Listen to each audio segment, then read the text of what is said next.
Right, I'm going to attempt to make this work. There is a large German Shepherd over there, and he has been out and about. I have toileted him, but he does cry when I leave the room, and he might sit there and chat. But if I let him out, I would probably have very little chance of making this video. Right, since I've started filming it and talked about him, he's not taking his eyes off me. So hopefully, because he knows I'm talking about him, he's getting some attention. I'm at my little sister's house. Not my actual little sister.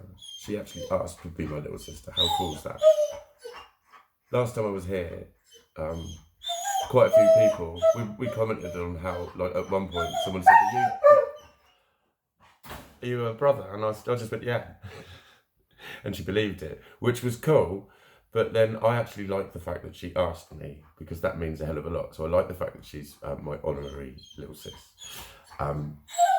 Shush. So yeah, because there's another cool thing about being me. It's like, I do have like lots of friends like that. And again, it's because it's a lot of it is because of my kind of out there-ness. That I get a lot of people who think of me that way, and it's fucking beautiful. It's the most beautiful part of being Mikey. And one of the beautiful things about her is she's really supportive. And I went out for a fag last night, and she'd looked some stuff up. All right, dude, don't worry, it's cool. It's cool. You're like, but I read it, and it's one of those that, okay, like, when you say this sort of thing, you would get the reaction of, oh, don't put yourself down, and all of that sort of stuff. It's like, no, I'm not putting myself down. I'm like, this is the sort of thing I'm on about. If I find something and there's something I can do about it, I will do something about it. But it's like, I used the phrase last night to her. Do you ever have to explain yourself to yourself? Because that's one of like my little weirdisms, is I need to make sense to myself. And this made me make sense to myself. Dude, get on your ass. This made me make sense to myself. Because it was something that is often fed back to me by society as something different. And I can totally see why. And it's like, so it talked about my sort of styles of communication, right? And it used a phrase, what was it? It was with attentive affect. Like affect, it sounds like no, like that, and give you attention and all that. But what it means is the affect is what's coming off of a person. So when they're communicating with me, it needs to be about me or to me, or in response to something I've said, or saying something directly to me. And then that gets the phrase, it's all about fucking you. Because that's how I'm often seen by society, because it's like I'll only communicate when it's just me and I'm the centre of attention. I've always had that said. And it's like, when I think about just the bigger picture of stuff, I've always struggled with, once it's more than about 4 or 5 people, I get bewildered. And that's when I get accused of needing to be the centre of attention. Chief, shush, you're all right, dude, just hang on for a minute. He has been out to the toilet and stuff. He's just like, if I let him out, he would be jumping all over me and going and growling and playing. And he's very young and he's very active. And we just wouldn't get to the end of the film. I will let you out in a minute, I promise. Just chill, dude. Just chill. He's sat down now and he's got his tongue out. He's okay. You're all right, isn't you? But yeah, so like, I think a lot of the times, you know, people have sort of given me that centre of attention. That's when they can see I'm craving it, and then that's when they end up getting pissed off with me, because then they think, for fuck's sake, does anyone else get a turn? And I have had that said to me a lot, and it has been the reason I fell out with a lot of people over the years, you know, regularly, with consistency, despite trying to do something about it. That's one of the things. And it was one of those where it's like, okay, so do you know what? I cannot fucking deny that I'm an out and out fucking show off. I fucking am. But it's not all that. And when I read things like that, and then I look at things like when I worked in mental health, and I would be taken group therapies with 10 people there and have 10 pairs of eyes like that. Not all the time, obviously, but then take a step back from that. I was using my fucking skill set. So it's a social disadvantage. But in that arena, that's when I was able to access my skill set and communicate effectively to those people. Because it was with that attentive affect. They looked like they were fucking listening to me. It's kind of what that means, attentive affect. I'm paying attention to you, I'm listening to you, or I'm talking to you. And maybe that's why I'm finding these videos so therapeutic, because like I smashed out about 5 or something on Friday. I had 3 hours sleep. I bounced out of bed Saturday morning and I was just like, la, la, la. Everything was lovely. The rain felt nice. Look at that gorgeous dark grey of the sky. It's actually a really nice grey. That would go well with, do you know what I mean? It was just totally, everything was really, really fucking positive. And that's why I'm going to still keep doing them. Like this is as close as I can get to like scribbling a diary, because this shit's been going around in my head and I've been having some like ta-da fucking moments about it, really. So it's like, in a lot of ways, it's time to hit the fucking...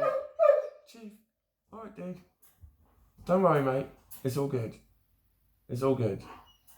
Don't worry. Where was I? Yeah, it's time to hit the fucking self-help books. Like, so you're an asshole.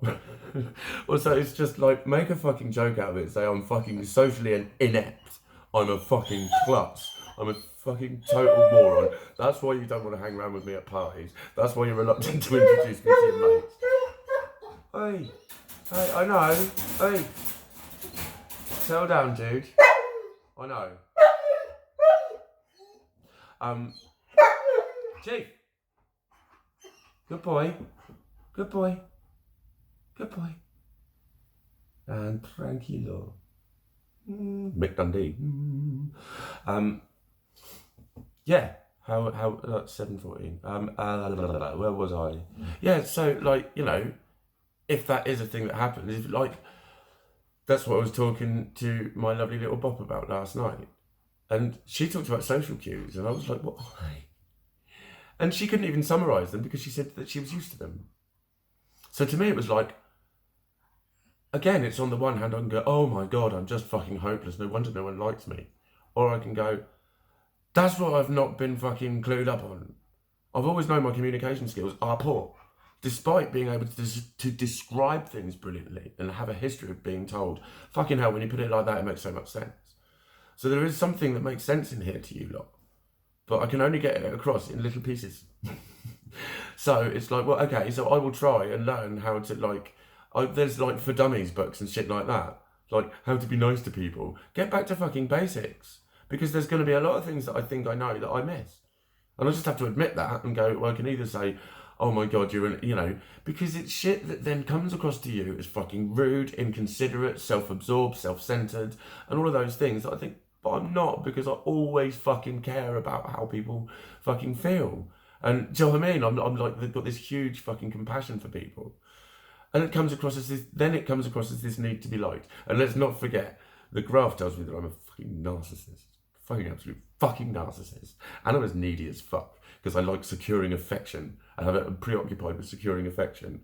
And I've got the fucking this and that. And I could go on with the other fucking about 35 lists of fucking character defects that I've got. And it's like, well, my saving grace is that people have always known where my heart is in things a lot of the time, I think.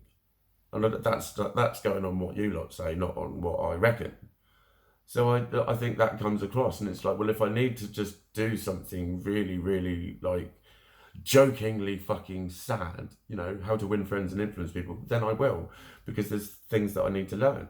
But it's also about like, well, actually, I've actually translated that into a professional situation where I flourished, where my own specific level of communication was at a level where I can fucking tune fully into it, own that shit, and boss the fuck out of it. So that's the kind of thing I was on about with making these videos. It's like, I will always fucking say, you know, for someone who's a fucking drama queen, I have always had a good, like, trait that when shit just fucking has happened anyway, it's fucking done now, it's done, it's fucking horrible, it's done, you know it now. I've got an amazing calmness that comes over, and I go, right, what can I do about it? Where I fuck up is like trying to prevent those things from happening. And I think that's what everyone does. I think every single human relates to that one. You know, but it just really explained myself to myself, and think no wonder my overthinking head can just go colossal when I'm out, because when I'm around more than about 8 or 10 people, I don't know what to fucking do, but I think I might do. And then I'm only ever comfortable when and it's like, it makes sense to think, well, that's why you hang around in clubs, because you can dance. That's why you like going out when you're DJing, because you're there and you're focused and you're locked into what you're doing. And, you know, saying things like I'm a handful, I've had that said to me. How many times do you have someone going, mate, you've got to remember you are a fucking hard work? Because I've had that said to me over 10,000 times, I reckon. Over 10,000 fucking times. I mean, that might be one of those things of why do you think you're different? It's like, how many times have you had that said to you? But then when I say I'm hard work, people go, what do you mean? And like this is what I'm on about. I'm not saying I'm hard work, oh, woe is me. I'm a fucking hopeless human. I go, no, I'm hard work, so how can I make myself less hard work? And I think my gorgeous little sis has found a way for me. And how cool is this? I gave her this feather last night. It came off of my angel wings, my dark angel wings that I wore. And I enchanted the shit out of this bad boy for her. I posi-vibed it up in my own Mikey Staley one time, right? And then I moved the blanket to sit on the sofa.